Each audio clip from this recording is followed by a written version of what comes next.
Pozdravljeni in hvala za udeležbo na današnji novinarski konferenci. Torej prihaja pomlad, mogoče danes glih ni za videti to, ampak vsekakor zvončki in trobentice so že tukaj. S pomladjo se več gibamo v naravi, s tem pa pride tudi nevarnost sklopov. Ti so prenašalci več bolezni, eno izmed njih pa je možno preprečiti s cepljenjem. Govorimo torej o klopnem meningojnem encefalitisu. O tem bodo danes govorili dr. Marta Grgič-Vitek, nacionalna koordinatorica programa cepljenja z našega Inštituta za javno zdravje, profesor dr. Franc Sedle, tukaj za Ljubljana in pa magister Klemen Grabljevec z Urisoča. Lepo pozdravljeni tudi vam, hvala, da ste prišli. Začeli bi z vami, dr. Grgič-Vitek, prosila bi vas za podatke o tem, kako pogost je klopni meningoencefalitis v Sloveniji, tega najlažje staknemo in komu se vse svetuje cepljenje. Hvala lepa. Lep pozdrav vsem skupaj. Slovenija še vedno sodi med države z najvišjo pojavnostjo klopnega meningoencefalitisa v Evropi, poleg baltskih držav in nekaterih delov skandinavskih držav. Zdaj v zadnjih 10 letih smo v povprečju beležili okrog 100 primerov letno, medtem ko če gledamo povprečje za zadnjih 20 let je bilo to povprečje višje, nekje okrog 170 primerov letno. Če smo pa pred 20 leti, pred 10 leti gledali povprečje za nazaj, smo pa nekako beležili celo tam okrog 250 primerov letno. Tako da nekaj je bilo tega upada, ampak zdaj, kaj je temu vzrok? Najverjetneje ne cepljenje, ker precepljenost v Sloveniji je relativno nizka. Zdaj največ se klopni meningoencefalitis pojavlja na Gorenjskem, Koroškem, na Notranjskem in v Ljubljanski regiji. Najvišjo obolevnost zaznavamo v starostni skupini skoraj vsako leto pri 55 do 64 let starih.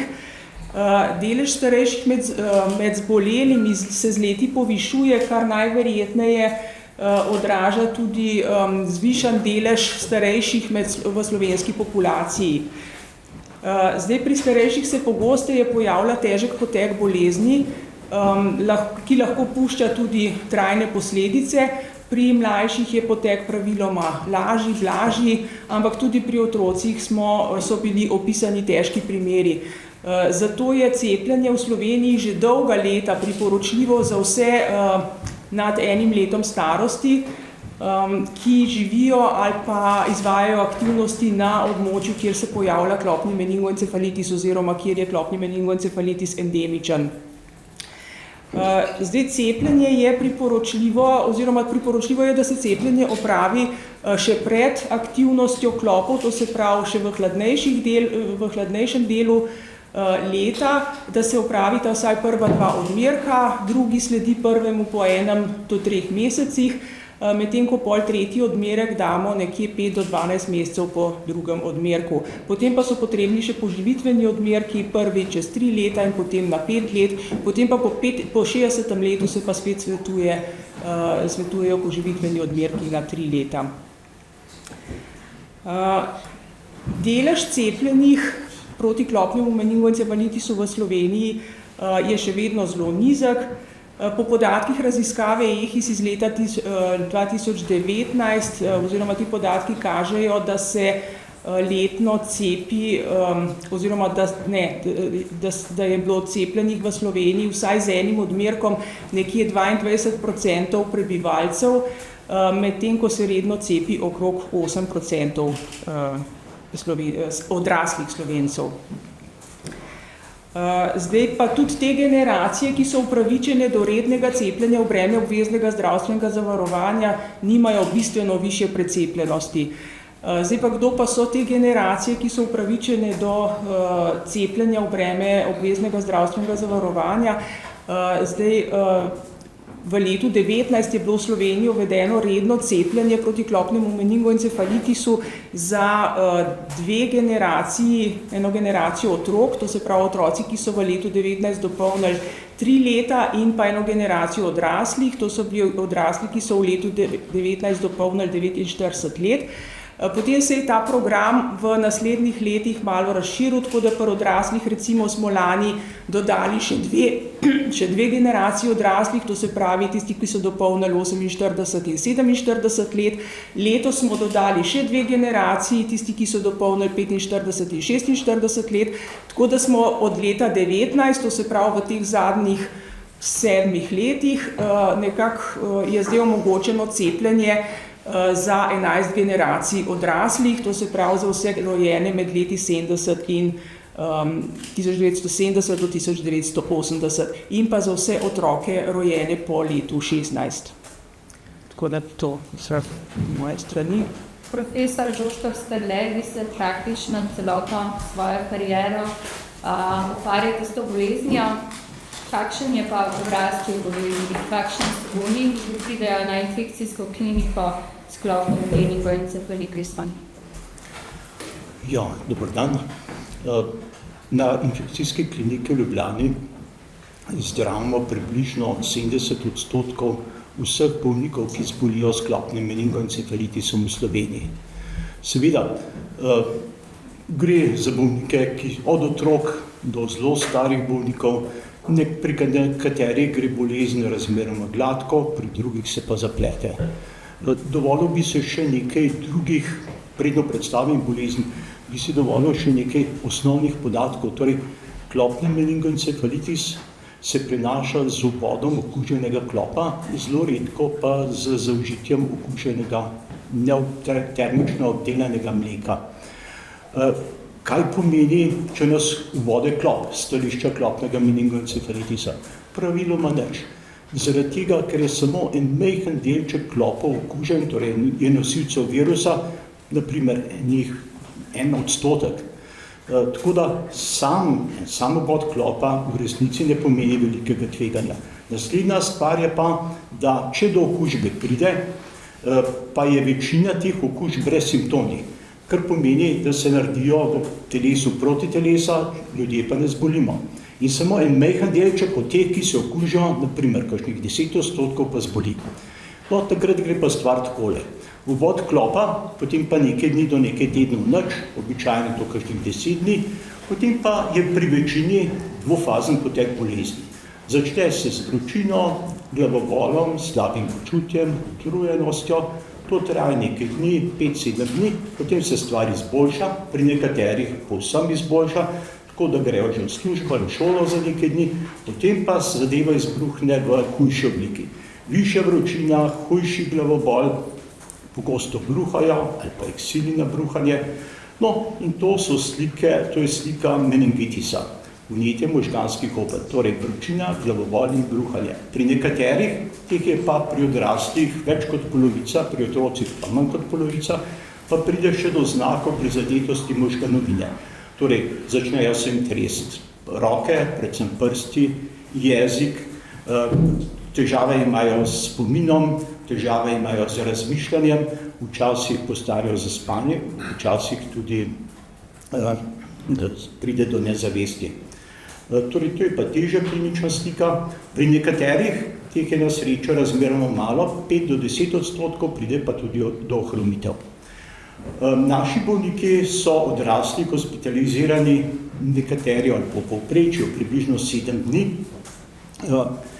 nekateri nekaj manj, nekateri pa zelo, zelo dolgo. Torej, zelo hudo je takrat, kadar so motne zavesti, pa krči, takrat je treba take bolnike sprejeti v enoto intenzivne terapije in pa, kadar pride do ohromitev.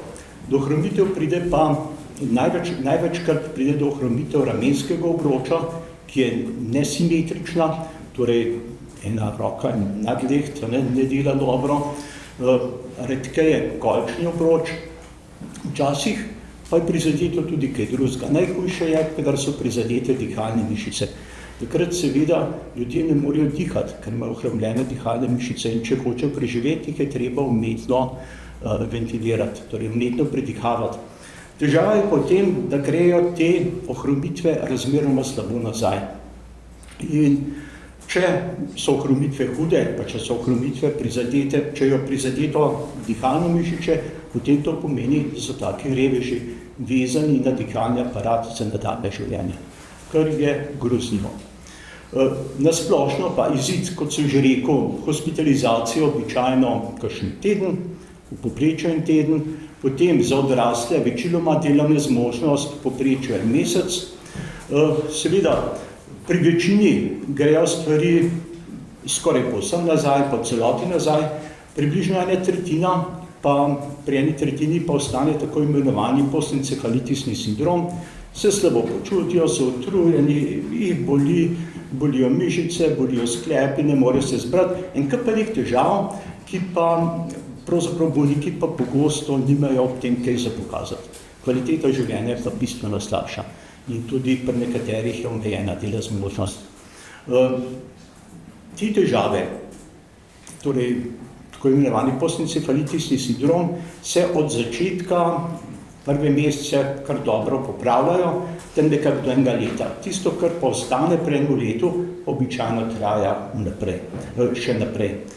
Medtem ko ohromitve se pa razmeroma slabo popravljajo in se popravljajo v prvem letu, pa tudi prvem letu pa pol, v drugem letu, potem pa ne več. Tako da klopni meningoencefalitis je resna bolezen in lepo bi bilo in dobro bi bilo, če bi uporabljali cepivo in s tem to zoprno bolezen preklečati. Hvala lepa. Hvala.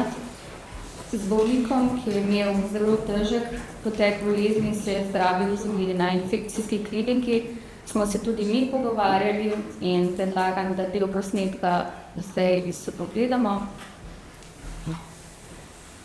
Bil sem na meji, da padem v komo, vendar se to ni zgodilo, sem nekako 2 kritična dneva, so imeli vse pripravljeno, da me bo tudi priklopili na aparate, na predihavanje, pa to, ker ne sem, bom rekel, zunanje okončine, da jih nisem mogel več premikati, tudi notranji, bom rekel, srce in pljuča, pa to je začelo vse slabeti. To je lep del posnetka, celotni pogovor boste imeli na novinarske konference in ga lahko tudi sami uporabite v svojih prispevkih. Gospod Zobec je imel po zdravljenju v OKC na zvošče rehabilitacijo v Sojuči.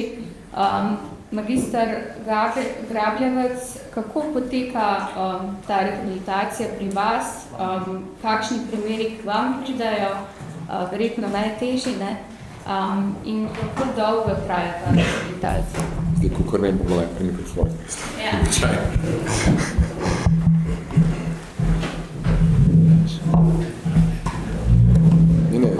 če se jaz premaknem, se nisem upal,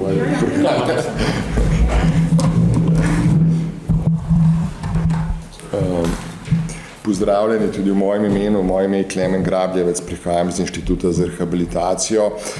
Dejansko, kot je profesor Strle povedal, določen odstotek na srečo manjših bolnikov, ki seveda dobijo okužbo z klopnim meningoencefalitisom, pa razvija zelo težko klinično sliko, ki prizadene tako gibalne funkcije kot tako imenovane kognitivne funkcije. Veliko teh bolnikov je seveda tudi dolge mesece priključene na umetno ventilacijo, kar seveda pomeni za organizem eno devastatično stanje dolgotrajnega mirovanja. In ker ti bolniki pravzaprav zaključijo to intenzivistično zdravljenje, seveda jih je na srečo nekaj na leto, jih sprememo na Inštitut za rehabilitacijo teh najtežjih primerov, seveda čas za začetek pač neintenzivne rehabilitacije. Ti bolniki seveda, ko so premeščeni k nam, seveda so popolnoma oslabeli. Na prvem mestu seveda imajo oslabele tako gibalne, kot dihalne, kot govorne, kot požiralne funkcije in seveda imajo tudi okvaro tako zvanih kognitivnih funkcij, se pravi spomina, koncentracije, pozornosti, vidno-prostorske orientacije in vsega tega. Večina teh bolnikov je v stanju, bom rekel, ohromljenosti vseh 4 udov, zdaj je to bolj bolj izražena ali manj izražena, je seveda vprašanje predhodne klinične slike, ampak seveda gre za bolnike, ki so popolnoma nepomični praktično, a ne le minimalno lahko premikajo roke in noge, običajno ne morejo požirati, ne, se pravi, so nekateri hranjeni še po cevkah v želodec, a ne, imajo težave z dihanjem, težko se sporazumevajo, a ne, seveda razumljivo, da za take bolnike je potrebna zelo intenzivna in pa predvsem dolgotrajna rehabilitacija, že zato, da dosežemo zelo majhen napredek v tem bolnikovem funkcioniranju, ne. Tako da mi seveda najprej bolnika začnemo podpirati s programi klinične prehrane. Bolniki po dolgih mesecih intenzivnega zdravljenja so praktično izstradani, a ne, seveda, in seveda moramo najprej bolnika ukrepiti s pomočjo klinično-prehranskih ukrepov, zato da lahko od njega zahtevamo določen napor v programih rehabilitacije. Ne. Ta rehabilitacija je pač vedno prilagojena individualno vsakemu bolniku, a ne, ki začne, seveda vsak bolnik dobi svoj program in intenzivnost, ne, pa ko grobam seveda so vsi ti bolniki obravnavani na gibalnem področju, se pravi, začnemo z osnovnimi gibalnimi funkcijami, kot je učenje premikanja rok, nog, stopal, sedenja v vozičku, stoje in potem morda, ni pa nujno seveda tudi do neke hoje, ki pa običajno v tako hudih oblikah nikoli ni več tista hoja, kot je bila pred začetkom bolezni, a ne, seveda. Delamo seveda na bolnikovi samostojnosti, a ne, se pravi, bolnika začnemo na novo praktično učiti seveda požiranja, sedenja, oblačenja, uporabe različnih pripomočkov, a ne, se pravi, nekako mu probamo vračati dostojanstvo s tem, da ga učimo, da skrbi sam zase, ker je seveda zelo težko, če imaš ti hudo oslabele ude, a ne. In seveda potem delamo na kognitivnih teh funkcijah višjega živčnega nivoja, se pravi, da je bolnik seveda lahko se sporazumeva smiselno, da pridobiva na orientaciji v času in prostoru, a ne, da je seveda potem začne seveda ustrezno komunicirati tako z osebjem kot z svojci, a ne. Če je seveda tukaj še prizadetost zaradi predhodnih motenj dihanja in ima bolnik še vedno, bom rekel, luknjo zaradi trahealne kanile, seveda to še oteženo, ampak to seveda v intenzivnih programih logopedske obravnave poskušamo nadoknaditi z učenjem različnih vrst komunikacije ali pa samega govora, a ne.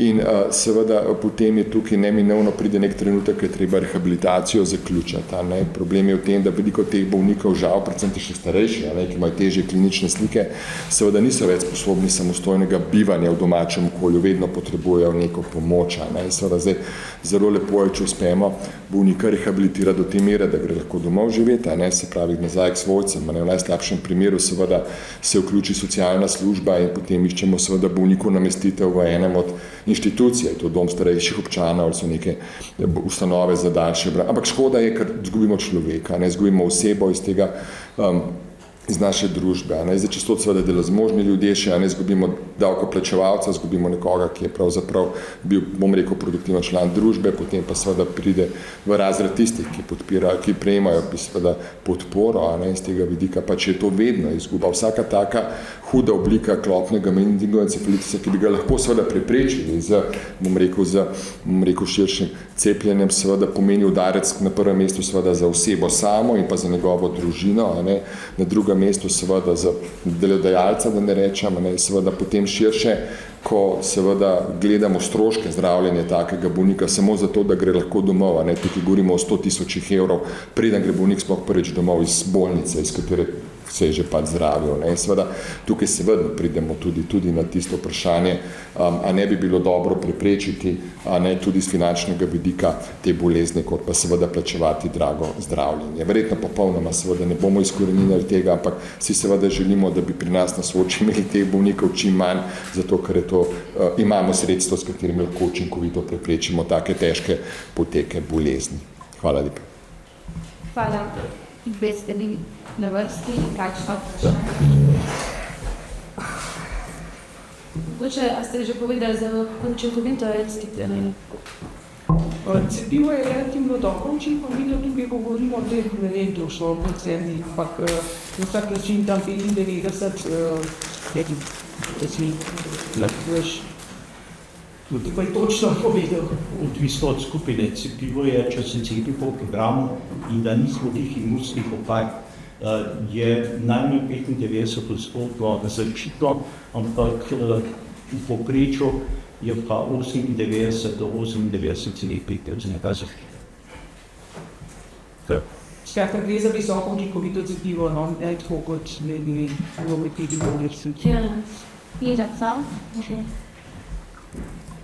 Ob teh akcijah v zdravstvenih domovih, ko je cepivo nekoliko znižano, oziroma cepljenje, je zanimanje izredno veliko. Na drugi strani na zdravci vsako leto opozarjajo na zdravstvene domove, kjer je v enem samem zdravstvenem domu celo 5 različnih pravic, občine so financirali cepljenje na različne načine. Ali ne bi bilo vendarle smiselno, da država, tudi glede na to relativno nizko zanimanje v teh generacijah, ki pa že imajo to pravico, plača to za vse prebivalce, ki si tega želijo? Ja, sej na vsak način si prizadevamo, da bi v naslednjih letih nekako prišli do tega, da bi počasi vključili vse prebivalce.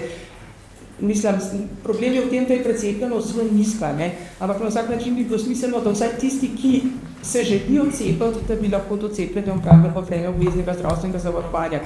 Zdaj zelo težko gremo kar naenkrat, ne, ponuditi tako cepljenje vsem prebivalcem, vse to je nekak želja, no, da bi bilo to v končni fazi možno, ampak to je težko že iz naslova planiranja, kdo bo cepljenje izvedel, ne, ker če bi rekli zdaj, ne vem, naslednje leto bo pa možno za 10 generacij naenkrat, ne, zdaj, ob zelo nizki precepljenosti najbrž se to niti ne bi kaj zelo poznalo, ampak vsem 10%, tudi če bi se 10% ljudi odločili za cepljenje, pa je to 10 generacij, ne, kdo bi zdaj ta cepljenje izvedel, pa kako bi recimo planirali količine cepiva. Iz teh vidikov je to malo težko, ampak sicer pa ja, se počasi skušamo to pripeljati pač nekako skupaj, ne, otroci v eno smer, odrasli v tako da nekje se bojo potem srečali, ne, da bo za vse slednik in več cepljenje. Tudi vsako leto se program. Vsako leto se širi, ne, se tako kot sem rekla, ne, zdaj nekaj smo šli po 2 leti, ne vem, če se bo izkazalo, da tudi to ne moče predlagali, da se za 3 leta, za 4 leta, tako, no. Jaz mislim, da bi se morda vsaj občine poenotile, ker je to stvar, ki prebivalce resnično moti, da imajo različne pravice v istem zdravstvenem domu. To se pa pri nas težko vtikamo, no niti v resnici ne vemo, a tudi klopni meningoencefalitis res, jaz vem, da so krile veliko občine cepljenja proti HPV, zdaj koliko pa se to še krije za klopni meningoencefalitis, je pa tu država, je pa nekaj ne vem. En dom, 5 različnih režimov. To ni redil, jih je kar nekaj takih in prebivalce to dejansko zmoti, potem tudi relativno težko preverjajo, ker je z vsakega občana, kadar gre za več ustanoviteljic drugače. Tu žal mi v prisotnosti ne za angliške pogre, sem vas ne imam kritizirati. Pa morda še glede zamudnikov, nekateri prebivalci so se cepili z enim odmerkom ali morda samo z 2, potem pa ne več, kako naj ravnajo v takem primeru? No, na vsak način se cepljenje pač nadaljuje, ne, z naslednji odmerki. Zdaj ne vem, me sprašujete, kako je s plačilom, ali kako z naslednji odmerki je potem enak, se pravi, da je nekdo izpustil drugi odmerek ali pa potem tretji odmerek, je potem poživitveni odmerek z enakim razmikom ali ne? Tako, shema se zmeraj nadaljuje tako, kot je pač predpisano, zdaj, če je bil pač daljši razmah med enim in drugim odmerkom, je bil pač daljši razmah, ampak ničenoma se potem shema nadaljuje normalno. Še kakšno vprašanje? In cepljenja nikoli ne začenjamo znova, no. To nekako je zmeraj isto vprašanje, ne. Moramo začeti znova, če je zdaj bilo, ne vem, 5 let ni bilo od cepljenja. Morda še eno vprašanje, nekateri prebivalci so si sami pokrili vse 3 prvotne odmerke, imajo potem pravico do poživitvenih odmerkov, še vedno to velja, ko pa dosežejo to starost? Načeloma velja, tako je bilo takrat na začetku dogovor, no, da za vsakemu državo omogoči 3 odmerke, tako da če je nekdo za prve 3 odmerke plačal, dobi pa 3 naslednje odmerke brez obveznega zdravstvenega zavarovanja. To se pravi 3 pošiljitve recimo. Morda samo še omenili ste regije, kjer je primerov okužb največ, recimo Gorenjska, Ljubljanska regija. Je morda kakšna povezava, zakaj ravno v teh regijah, bi lahko tukaj posplošili, ali zakaj tako veliko primerov tam? Tam so klopi očitno najbolj okuženi, zdaj, a vas ne bi kakšno drugačne znamo, namreč v enih delih Slovenije klopi sploh praktično klopnega meningoencefalitisa ali pa ga zelo malo zaznavamo, no, in tam očitno je okuženost klopov zelo nizka. Šan, kaj misli? Mogoče koliko je smrti zaradi tega letno? Ja, odvisno od 0 do 3 na leto. Torej, smrtnost je za ta virus, pri bolezni, ki povzroča virus, ki je pri nas, torej evropski podtip, je smrtnost od 0 do 1,5%. V Sloveniji je te streče zanesljivo pod 1 odstotek. Če so vprašanje izčrpana, se vam zahvaljujem za udeležbo in do naslednjič.